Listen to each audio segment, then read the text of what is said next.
Hi, and welcome back to our channel, Pay Down Debt Solutions. I want to begin by thanking you all for all of your comments and your emails. I really appreciate it. Dan really appreciates it.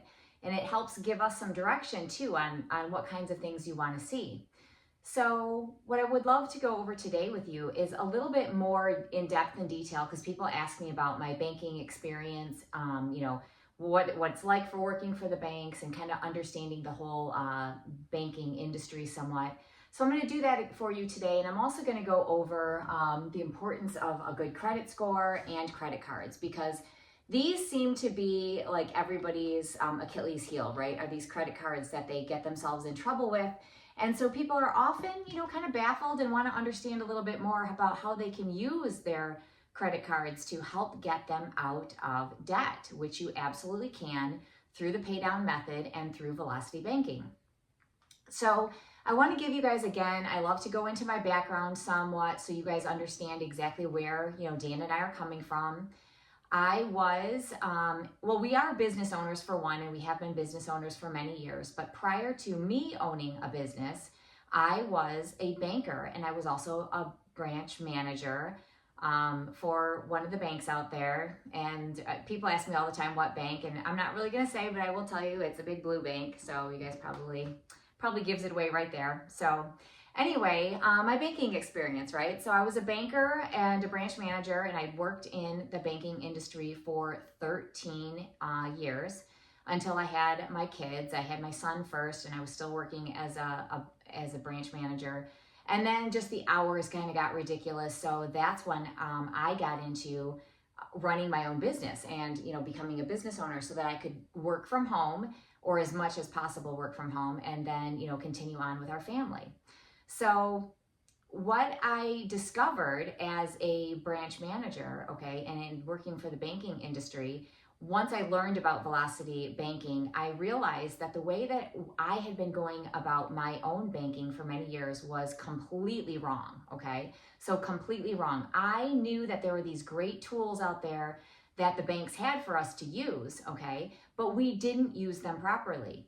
And so Dan talked about his own scenario with one of the businesses that we owned, where he had a business loan, and it took him 10 years to pay back this loan, And what we would have saved, if we had used the Velocity Banking method. Had we used the Velocity Banking method with that business and on that business line or loan and gotten a business line of credit, we would have saved ourselves a ton of money and a ton of time in paying back that debt, So again, I was a banker for 13 years, and I worked for, again, a big bank. And so here's what I can tell you. Most people don't really understand this, but your bankers are salespeople. They are salespeople, and they are there to sell the tools that the bank has out there that they're offering people, So these bankers are out there, they're selling you tools, but they're not showing you or telling you exactly how to use those tools. They might give you the in-depth detail about the loan itself or the line and how they work, but they don't know much more beyond the scope of that, So let's kind of talk about banks here and what the banking industry makes off of us, right? So if we talk about banks, number one is banks are a business, They're in business just like everybody else. They are a business, and they make money off of us, all right? So how much then do we make our banks? How much do we make these banks? So this is really interesting statistic. So in 2023, we made, us as individuals, consumers, and small business owners, we made our banking industry $256.9 billion, So banks make a lot of money off of us, all right? So how do they make their money then, right? How do they do that? How do they make their money? Well, they make money on interest, right? So they charge us interest, and that's, part of how they get their revenue, So they charge us interest on loans, so the loans we get, the bad word, loans, right? We never get loans, we only do lines. So on loans, they make money on us through investments and, mortgages, credit cards, obviously, CDs, deposit interest margin. So they make money on deposit interest margin. They have, their asset management. So again, through the investments, their asset management, they get a percentage as well, right? Because they're holding our portfolios, they're running our portfolios for us, and so they'll charge a fee to do that, okay? They make money on foreign exchange and also on payment processing fees. Now, as a business owner, many of you out there are business owners. Number one thing we hate, right? We hate being charged for the payment processing. So banks make money on, so when you go to any small, like any storefront, right? And they have a credit card machine, the banks are charging them to use that credit. And so sometimes you'll see that business owners will then pass that charge back on to you, which then people get annoyed with, right? And I understand that, but the business owner then doesn't want to have to absorb that cost themselves. And so a lot of people will say, well, that's just the cost of doing business. Well, that very well may be. But again, these banks are making lots of money on these fees, okay? And of course, they're making money on service charges. So everybody knows about the service charges, right? And so what kinds of service charges are there? Well, number one, there's overdraft fees. So if you've ever gone and overdrafted your account, you're charged like somewhere around $35 or $40 even for an overdraft fee. They charge for official checks. So you go and you get a cashier's check, same thing as an official check. So they'll charge for that. They're going to charge for money orders. If you have to do a money order, they're going to charge for that. Any ATM withdrawal fees, right? So if you go to your bank ATM and do a withdrawal, they might not charge you. But if you go to another bank's ATM, they're going to charge you for that, okay? And so some banks even have a certain number of ATM withdrawals you can do for free. And then after that, any more than that, then you're charged a fee, okay? And so obviously on loan origination fees, they're going to get money from us. They're going to get money on any wire transfers that we do. And they're also going to get money on investment banking fees, okay? So here's some other things that are interesting that banks will do. So banks have what they call sticky products, okay? So sticky products would be, number one, your online banking, because banks know that if you are paying your bills online through them, that you're more likely to stick around and stick with them, okay? So they will do that. They will kind of be pushing online bill pay and things like that, rather than having your credit cards and your other companies that, your utilities and whatever come in and pull money out. They say, okay, well, if you handle it and pay it yourself, you have more control. And then you list all your creditors in there, right? And you're paying them monthly. And so the banks will say, okay, well, it's safer to do it that way, because then these other companies, they don't have your account number, and then they don't, they can't take out, money and cause you problems if they accidentally, withdraw too much. And I have seen that happen where a utility company came in and charged, instead of $500, they charged $5,000, and it took days and days for that person to get their money back. So that was pretty awful, actually. So anyway, so there are these sticky products that they have, such as their online banking. They want you to get their credit card, right? So if you have their checking account, you have their savings account, you do all your online bill pay with them, and then you have credit cards with them. So all of these products added together kind of are their sticky products. So they kind of hold you with those banks, right? So that's kind of how they do it. So the whole banking industry makes a ton of money on us. And we are taught by the banks, and the first thing you do, right, when you go out and you get a job, one of the first things you're told to do is to go get a checking account, so that they can deposit money into your checking account, and then they give you this thing called a debit card, and you swipe, and we pay for everything via debit cards, okay, or credit cards. Now, we are now basically a cashless society. So for the most part, people are doing things less and less with cash and more with, the automated, swipe a card and debit your account that way, or pay for everything with your credit card. So when I talk about, Dave Ramsey in the past, and, don't get me wrong, Dave Ramsey has offered a great service, and he does a good job for many people. But the problem is it's a little bit antiquated here, because we live in a society where you're swiping your card to do everything. So we have to then conform to a certain degree with that cashless society and be able to work within that realm. And that is the beauty of working with Velocity Banking, because we are able to do things, the non-antiquated way where we put envelopes and have a bunch of envelopes with cash in them. Instead, we're able to use our credit cards, right, to pay down our debts. Okay, so that's something that I'm going to be going over a little bit later with you, kind of the in-depth detail on how that works. But again, because we are a credit society, right, and it is incredibly important that we have a good credit score. And so again, the importance of a good credit score are innumerable, unfortunately, right? You have to have a good credit score to get the best rates, and the best rates then trickle down to us paying more or less in interest.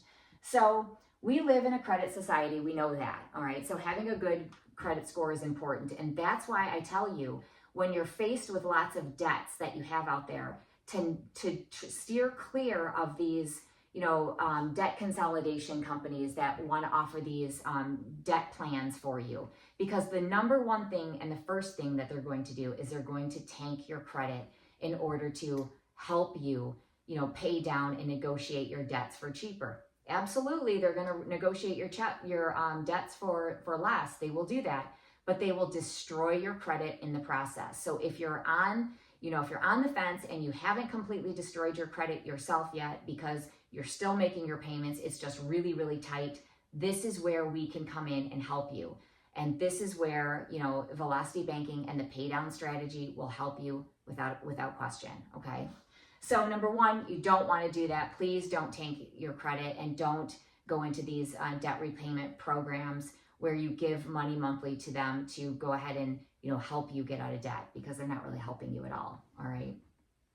Great, yes, they'll negotiate your debts cheaper. They can do that, but they're going to do it by first tanking your credit. All right, number two, you must have a good credit score to get preferred rates, right? So, here I talk about, 1 out of 3 people have subprime credit scores, which is a 670 or less credit score. Now, I've told this story before where when I was out of college, I worked for a subprime mortgage lender. And so it was basically what we had to do is we had to call people on the phone, and we had to, and they were already known that they were the subprime, okay? So they had a 670 or less. And so what we were told to do is we were told to call them and try to get them in these mortgage products. And you would not believe the rates that we were attempting to get these people in. Something like, 8, 9, 15% rates because of their subprime status. We basically were, forcing them into these loans. It was awful. And I'm so glad I didn't do that for very long. It was just terrible. But anyway, so people, 1 out of 3 people have a subprime credit score, which is a 670 or less, which means that they're paying more in interest for every loan that they get, or even every line of credit out there. So if you have a poor credit score, then you can be turned down, obviously, for loans and lines and credit cards. And so again, having a good credit score, it feeds into everything. And it is incredibly important that we work on our credit scores, and we need these good credit scores to be able to purchase the things that we want. You can't rent an apartment if your credit score isn't very good. You can't get another credit card to help you begin the Velocity Banking method, okay, or the pay down method without a good credit score. So when you go to get a car, if you have poor credit, they're going to jack up the rates on you. So then you're in this vicious cycle of always paying more in interest. So not only are you paying payments, but then you're paying high interest rates on top of it. So it's important that we work down, work up your credit score so that we can increase credit scores. And then 4, sometimes guys, this sucks, but people will judge you based on your credit score. You might be in a situation through really no fault of your own, and you can end up with a poor credit score. And it's awful because people will judge you, and that's pretty crappy, but it's true, all right? So then, if we find ourselves in a pickle, right, where we have our credit scores aren't very good, so what do we do about it? Okay, so what do we do about those scores? So in my own personal story here, where I talk about Dan and I being business owners and, having all these payments out there, and because I worked for the bank, I had basically all of our credit cards, everything was on me, okay? So I was the primary person that held those cards. So, and Dan would be the secondary user. So I had all this credit out there, right? So I had all these cards in my name. And so my credit score started to drop. All right. So, and the first thing you have to learn is that, when you're the one out there and you have all these credit score or all this debt out there, and then the limit gets higher and higher and higher because you're struggling to make these payments, then your score starts to drop. And that's kind of what happened to me. So not only did my score dropped, and part of it was I didn't have a job on paper anymore, because when I left the banking industry, when I had my daughter, I then didn't have the income on paper to support the debts that I have. So, my score started to drop on me. All right. So how do you then fix your credit score? And what did I do? How did I fix my credit score? Well, number one, you have to make your payments on time. Okay. And when you guys have a lot going on, you have, bills here, there, and everywhere, payments here, there, and everywhere, it gets hard. And sometimes you forget, or you might pay something late, or there's slow pay. So slow pay can hurt you. And so that actually has hurt us in the past, where we paid things slow, didn't realize it. We got behind. Actually, the other day even, we went to pay our American Express bill, and the due date was the day before. Dan didn't realize it, had paid it the following day. So we get slapped with a $39 charge, and that ticked me off. So what did I do? Got on the phone, called them up and said, hey.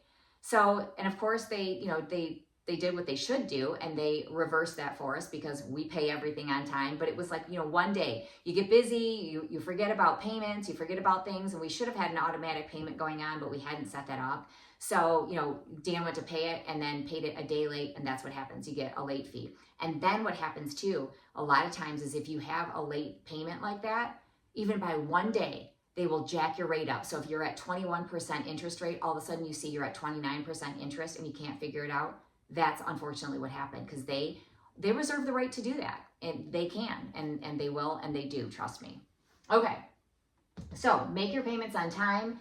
And again, like I said, know your due date, and you also need to know your statement cutoff date, because that's important too.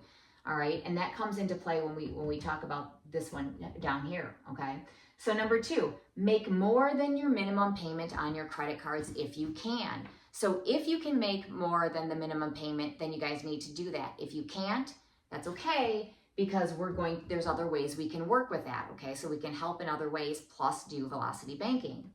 So now 3, make multiple card payments a month.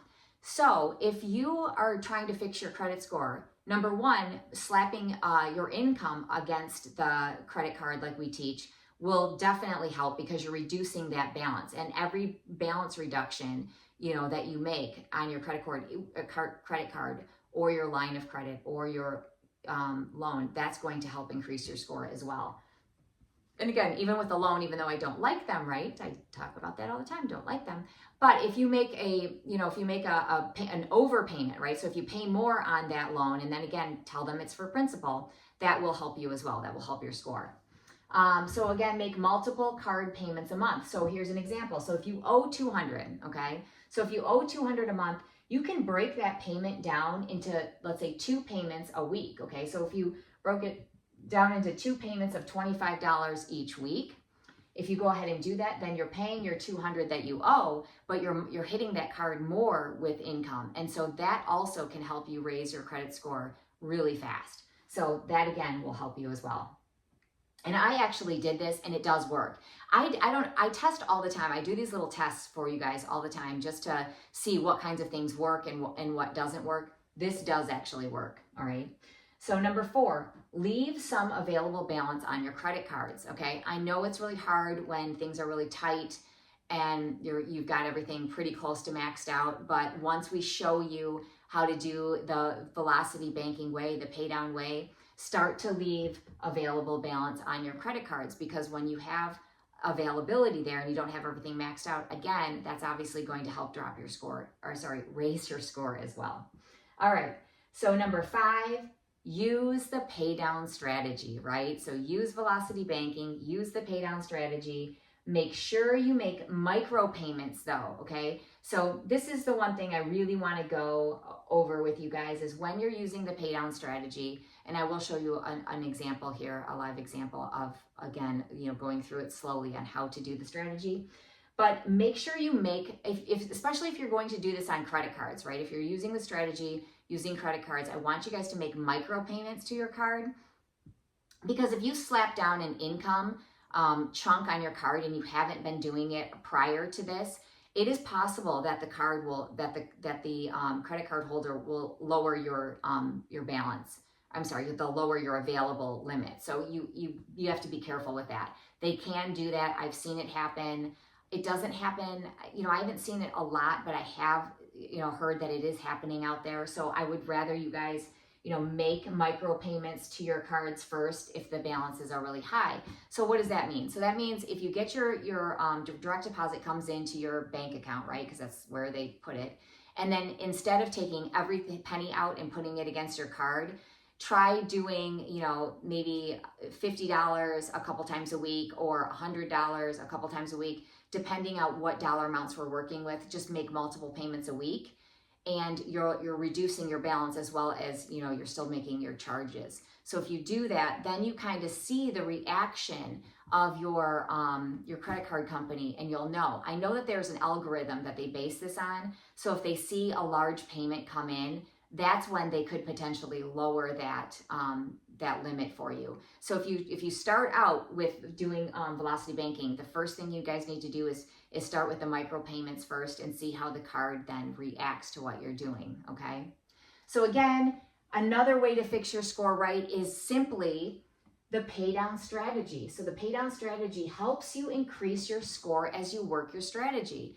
And the reason is it covers a couple of these. Number one, you're making a large pay down on the card, okay? And you're still making that large pay down whether you do micro payments or not, because the end result by the end of that month is going to be that you're going to reduce it by your income amount, okay? So whether you're making micro payments every other day or making a chunk payment, which obviously would be your income coming into the card, you're doing the same thing. You're just then, keeping yourself from being on their radar by making a big payment at one time.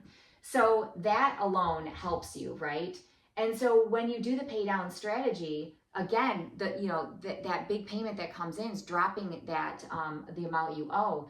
Not only that, if you run the strategy right, you're increasing your cash flow as you go along, and your balances then continue to be less and less and less as you work your strategy. All right. So again, make your payments on time, and you'll be able to make your payments on time if you're doing the pay down method and if you're doing velocity banking, because you constantly know your numbers. You guys, I talk about it, all the time, what our strategy is, and it's super simple. It is a 3-step strategy, right? Number one, okay, I'm going to write it over here. You're going to organize. All right, if you organize your bills, that's number one. Then number two, you're going to identify. Okay, you're going to identify what your debt tool is going to be, whether it is a credit card you're going to use, or if it's a home equity line of credit, or if it's a personal line of credit, or if it's a business line of credit. You identify the tool then, and the last step would be to implement it, right? So number 3, you're going to implement. Okay, so you're going to implement your strategy. All right, so we make it very simple for you. We actually have something coming out where Dan, he is such a smart guy. He has developed a spreadsheet for you that has all of these calculations done for you. So we will be bringing that out soon, so that when you're working your velocity strategy, this will help you kind of pull it all together and make it very simple for you. But it's important that you know how to work the strategy before you just plug numbers in and have a spreadsheet do it for you, right? You have to know what you're doing. You have to understand it. And so that is going to be the next thing that I'm going to do today, is kind of go over again the pay down strategy for you. I'll see you in just a few minutes. Okay, so I'm back with the scenario to go over just how credit cards can help you and how we can use these credit cards with our velocity banking or our pay down strategy. So today, here's our scenario. Okay, so we have a woman here who her income is $2,890. She has non-chargeable expenses of $2,010, and she has chargeable expenses of $880, okay? So again, she is in a zero cash flow situation here where she has no cash flow, no extra money at the end of the day, all right? So she has rent, and that's why I have made this determination here or a distinction here about non-chargeable expenses and chargeable expenses, because remember, when we use a credit card, if our credit card is going to be a debt weapon or a debt destroyer, then you have to hold out certain charges. And in this case, she's going to have to hold out her rent, okay? So together, her non-chargeable expenses, if you add them all up, are $2,010. Of course, if you add that $980 back in, then you would have her total income here. All right, so we've got rent of $980. She has a car loan at $420 that she owes $3,000 on at an 8% interest rate. She has a credit card here that she owes. Her payment is $260 a month, and she owes $6,000 on this card. And that rate is at 27%. And then she has a personal loan here at $350 for $3,200, and that is at a 7.75% interest rate, okay? Remember, our personal loan could not be our debt weapon, right? Why is that? Because it's a loan and not a line. So we have to remember, we can only use lines of credit for our debt weapons or our debt destroyer, okay? So she also then has expenses here. She has energy, electric, internet, phone, Netflix subscription, Amazon Prime, and she has gas, drive your car gas. And then she has groceries at $352.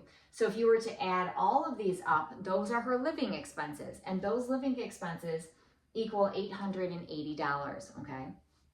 So what we are able to do for her is she has a credit card, and the credit card is at zero balance, okay? So she owes nothing on this card. It is at a 21% interest rate. So she has $15,000 available to her, and she's able to get a convenience check for a 3% fee, okay? Now, she's going to do this as a convenience check, but it's not at a 0%, okay? She's able to they're going to give her the opportunity to transfer balances over, but it's going to hold at the 21%, so she doesn't have a 0% offer, okay? So what we end up doing is we take our 3,000 right here, right? We take these out, the 3,000, and we take the 6,000, and then we take the 3,200, okay, the 3, the 6, the 32, that equals 12,200. But we have this 3% convenience check fee, okay? And that's for $366. So our total then is going to be $12,566, okay? So how did we get this convenience check fee? How did we configure that? It is by taking the $12,200 from consolidating these debts. Remember, we've just eliminated these. We're going to eliminate these for her.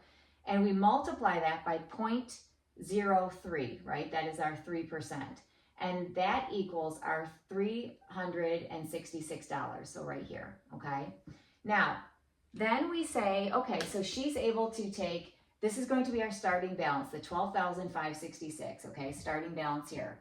And then we're going to take our income at $1,910. Hold on a second. I thought we just said our income here was $2,890. Well, it is. But she can only take, usable to her is $1,910. So what's the difference here? Well, the difference is that rent. Remember, we take a credit card, we can't pay our rent with a credit card, so she has to hold this rent payment out into her check.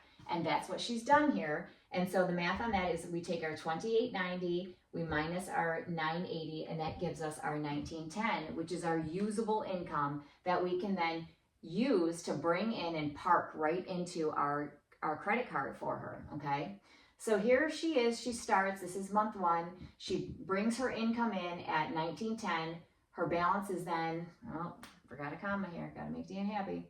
Our $10,000 $656, okay? And then we have to add in, remember, she has these living expenses. So her living expenses then have to be added back in, okay? And these are all have the ability to be charged on your credit card. So when you do the velocity banking method and when you use the pay down strategy, you're going to be spending all of these bills here. They're all going to be then run through the credit card instead of coming out of your paycheck. So it does require some legwork on your part to go in and just change those bills over from your debit account to your credit card, okay, to get these paid for. Okay, so then again, so those are the expenses that come out. That's where we get them from. And then our interest rate. So our interest for the first month is $204. Well, how did I configure this? Okay, so how did this interest rate get figured? Now we have to remember, we always have to take our high balance and our low balance, okay? And because simple interest, which this credit card is simple interest, it is configured on an average daily balance. We are then going to average her charges for this month, we're going to average what's on this card for this month. So $12,566 plus our $10,656, add them together, we divide by 2, and then we multiply it by our interest rate. Remember, so that would be 0.21, okay? So it's going to be the average of the two of these added together, divide that by 2, then we're going to multiply it by 0.21, which is going to give us our annual rate. But we don't want the annual rate. Remember, we want the monthly rate. So we take that then and we divide it by 12, and that'll give us our 204, and we always round up, so it'll probably say 203 and some change as we round up.